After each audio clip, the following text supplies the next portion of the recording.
everyone. I'm so excited you're here with us today. Thank you for being here. The ARC of California is thrilled to announce Caring Futures, a groundbreaking program dedicated to supporting caregivers and families, members of adults with disabilities. Understanding the unique challenges faced by family caregivers as they age, Caring Futures offers critical assistance, resources, and a supportive community. Felisa, can you read a little bit slower, please? Certainly. Thank you. Today's Caring Conversation is just one part of Caring Futures program here at the ARC of California. As you see, we have ASL interpretation for our discussion today. You can also turn on closed captioning by clicking the button in the bar below. This first conversation is going to include Spanish interpretation. Then after this first one, there will be a parallel conversations in both English and Spanish. So first, I'm going to invite our Spanish interpreter to give you instructions for those wanting in Spanish interpretation.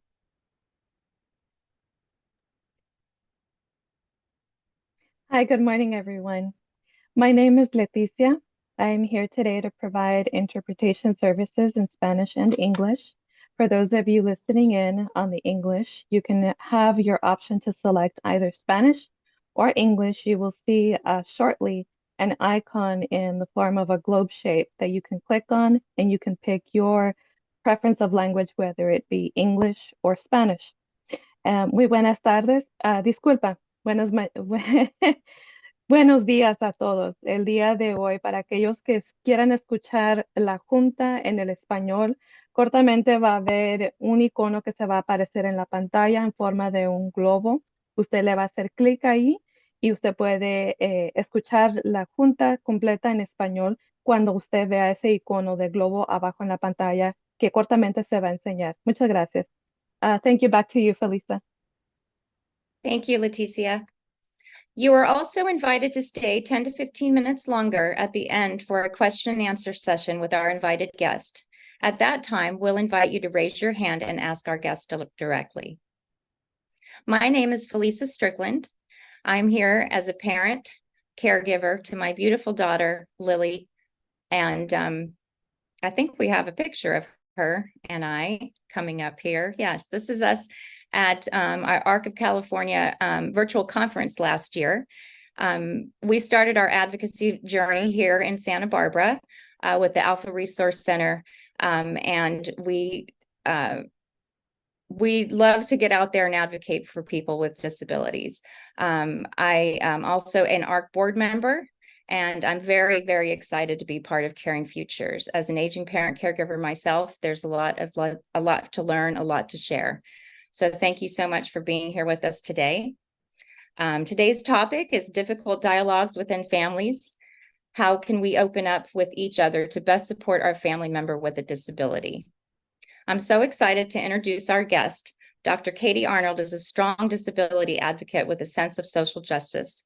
Katie's worldview is inspired by her experience as a sibling of a sister with disabilities. Katie is a faculty member within the Department of Disability and Human Development at the University of Illinois at Chicago. She conducts inclusive research on family support,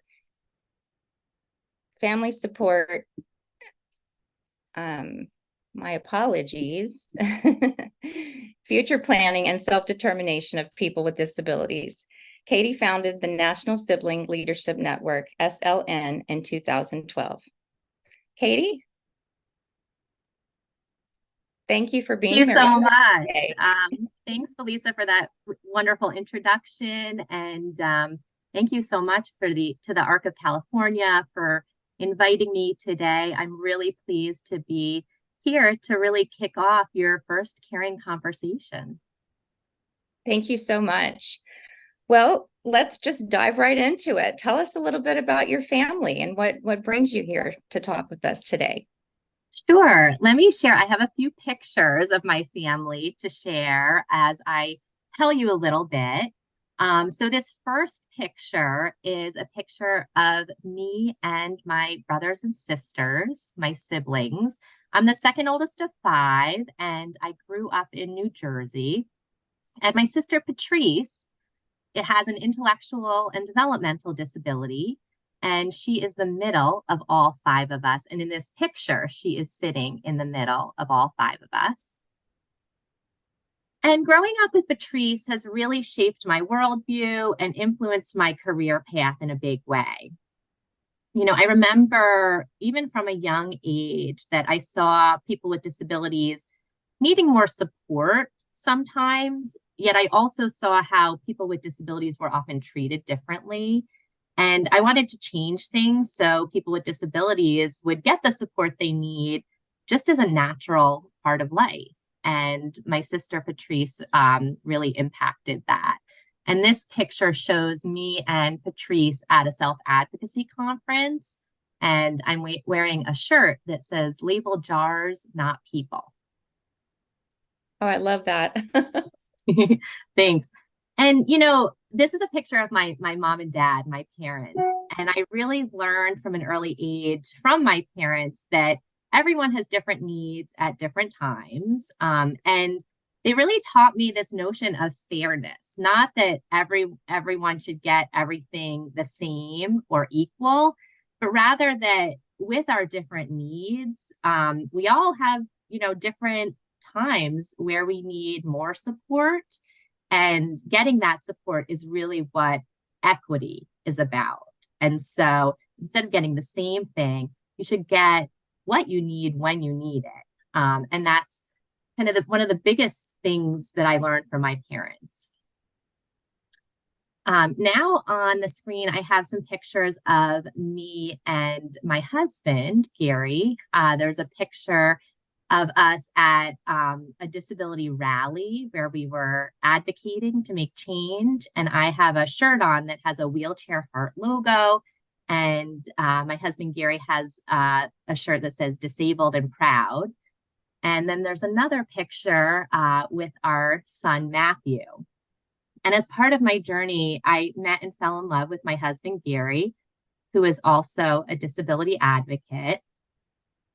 And we adopted our amazing son, Matthew, from China, and he also has a disability. So my family experience has really informed the work that I do in the disability field.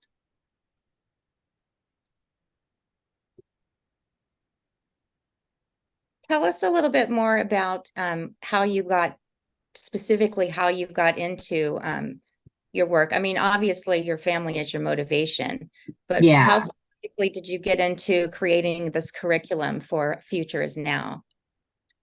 Well, the way I got into this career, really it started after college. I lived in a L'Arche community, and L'Arche is L'Arche. It's really a community where I got to share life with other people with intellectual and developmental disabilities, and we created a home together. And there are large communities all throughout the world. And then after that experience, I learned about the great work happening within the University of Illinois at Chicago's Institute on Disability and Human Development. And so I've been working there, really first starting with a focus on community education and training, really trying to get information out to people with disabilities, to family members, to professionals. And I recently completed my doctorate in disability studies. And I've also had the opportunity to help found the Sibling Leadership Network, SLN for short. The Sibling Leadership Network is a national nonprofit for people who have a brother or sister with a disability, to really focus on the needs of the siblings, which sometimes gets overlooked and forgotten. And in all that work that I did, I really saw that future planning was an area that was just a big need that was coming up over and over again for families. And so at the University of Illinois at Chicago, there was a team led by Dr. Tamar Heller, and they had developed The Future is Now to really help families plan for the future, especially as parents are aging. And I had the opportunity to get involved in that, which has been really exciting. It is exciting. I actually was a part of, and we're still in the middle of it. We're doing our last class on Friday, the pilot program here in California. And when my daughter and I were, together nonstop during COVID, and that's when I finally realized, this is a topic that's really going to become a big issue. I Yeah. was, we didn't have a lot of support during that time, and it was just me and her, and that's pretty much where we're at today in our journey as well. So some of the topics that we've talked about so far in the Futures Now curriculum are just so spot on to what so many families that I'm hearing need. And especially this, you bring up the sibling network. That is, I hear that all the time as a parent advocate, that, we really have to lift up our siblings because it's a unique journey for them too. It's, you might have a Yeah. person with a disability, but the siblings are also, experience a very unique journey too. So thank you for your work on that. Tell us a little bit more about The Future Is Now. Sure, yeah. So we developed The Future Is Now really, to kind of help break down the planning process for families into more manageable steps. Most families have not planned for the future and have not talked about planning within their families. Um, you know, Sometimes you hear about the parents that they have thought about it and talked about it and done their own planning, but that doesn't always get communicated to everyone else in the family. And we really created the training, to bring together the parents and include the siblings in the conversation, as well as the adults with intellectual and developmental disabilities. Every family gets a document at the start of the training. We call it the Plan for the Future. And throughout the training, they fill out different parts of the document. And at the end, they have all the information in one central place that is their plan. And the training was initially in person. We recently transitioned it to this new online format to really be able to reach more families.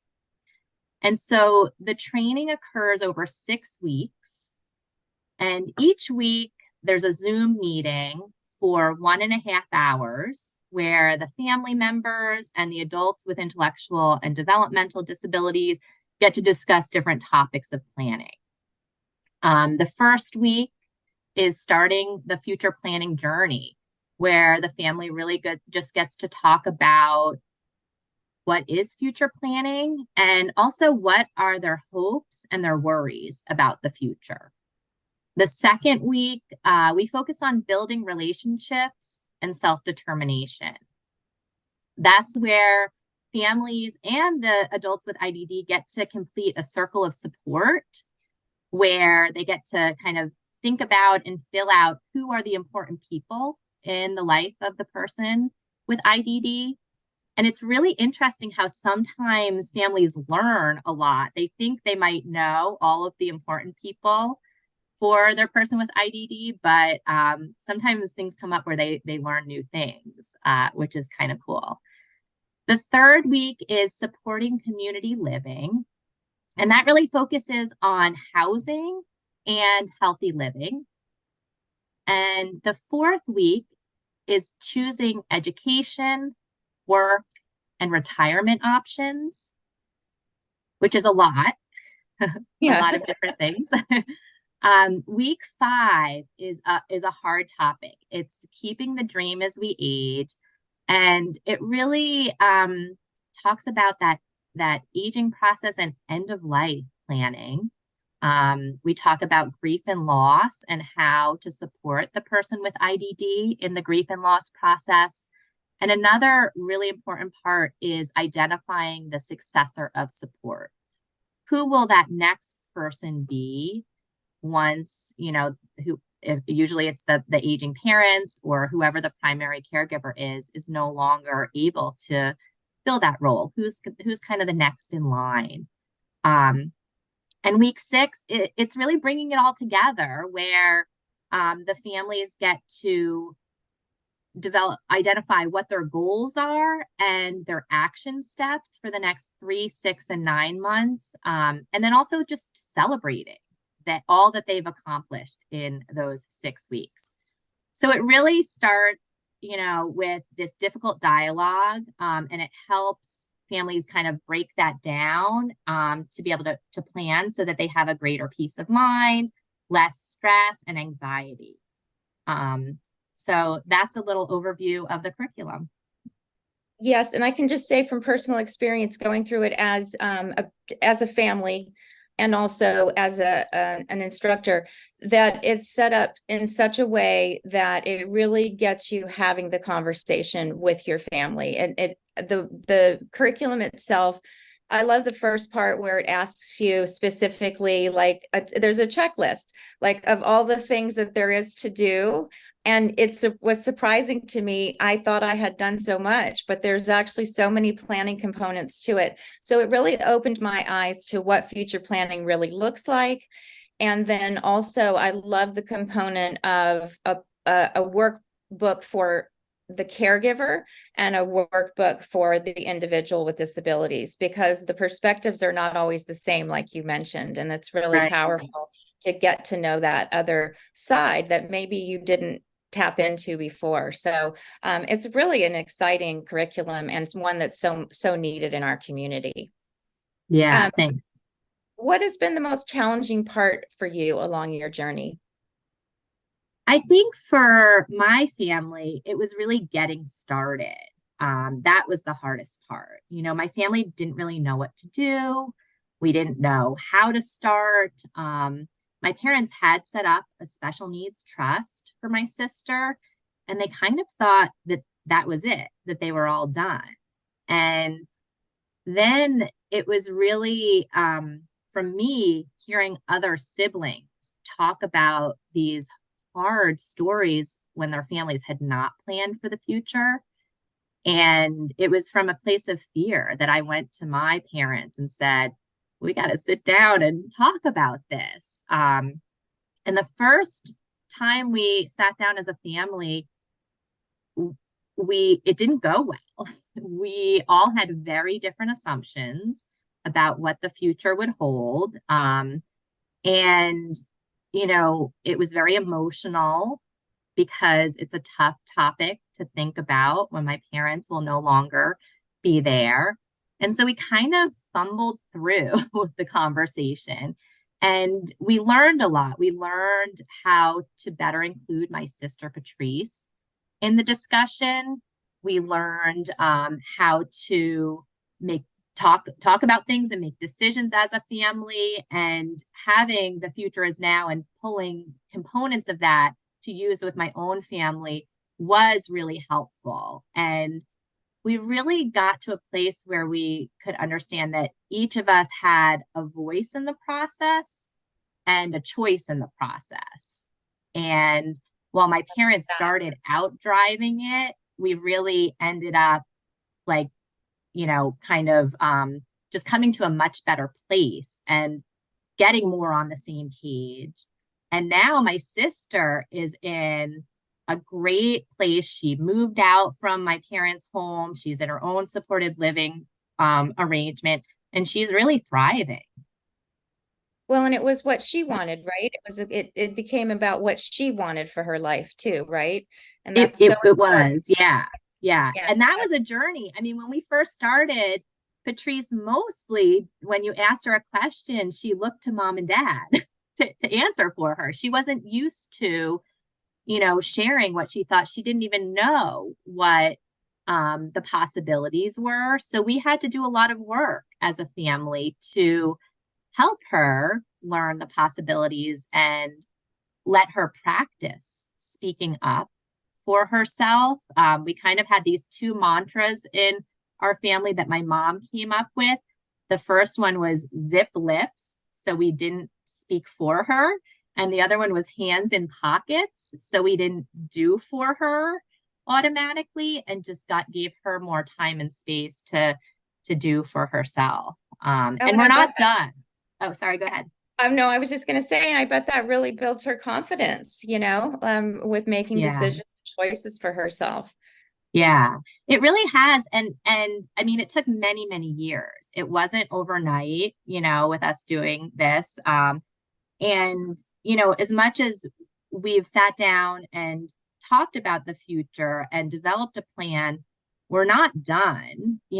Things change as life changes. And so the plan is a very important first step and lays the foundation, but it's really this kind of living, breathing document that changes over time as things change in life. But we have a good start, which is helpful. Well, definitely. You've created something that's going to be so powerful for families. And so thank you so much for your work on that.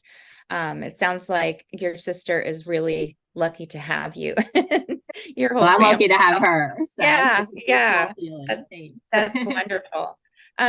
So as we sort of wrap up our conversation about things, what do you think the most important thing we can remember about interacting with our families is? Yeah, I would say the biggest takeaway is just to start the conversation. It is hard, but I found with my own family, once we got started, it became easier. We got the momentum going, and it just kind of opened the door for more conversation to happen. So I would say, as best you can, try to get your family talking, try to have these difficult dialogues about the future. Yeah, and I would say that that's been what you just said was exactly the way I've felt just diving into the futures now. It's helped me have conversations with Lily that I didn't really even consider having. And so, and I've noticed a change in her too, in her other relationships with people. She has an ABA therapist that comes to our home, and they sit and chat about different things. And she actually helped me have that conversation with Lily because she was not so open to having it with me. And so it was interesting to hear how much she opened up with somebody else. So I think there's a lot of creative ways that we can tap into having those conversations together. And I also like the fact that when you shared your story about your whole family getting involved in the process, because everyone's got some different ideas to share, some different thoughts, and most importantly, you included Patrice in that conversation. So that's Yes. really special. Yeah, Thanks. that's really special. Yeah. Thank you so much for being here today with us. It's been a pleasure talking with you and learning more about you and learning more about the future is now. It's a wonderful, wonderful thing. And I'm so excited about it. Thank you. As we close up, before we lead into questions, the future is now is designing a support plan for you and your adult family member. A 6-week live online class series where caregivers develop a comprehensive future planning guide for the caregiver and their adult family member, all in a small and welcoming environment. Classes start November 27th. So you can visit the caringfutures.org website and get registered for classes. There's some at different times. There's some in different areas, whatever works best for you. Also, if you want to continue this conversation, then I invite you to join our Caring Futures Facebook group. It is a private group only for family caregivers and is a safe place for you to share your triumphs and your challenges. A link to the Facebook group will be posted in the chat right now. Thank you again, Katie, for being here with us today. It's been a pleasure talking with you, and I hope that you'll and be able to answer more questions for our guests as we lead into our Q&A now.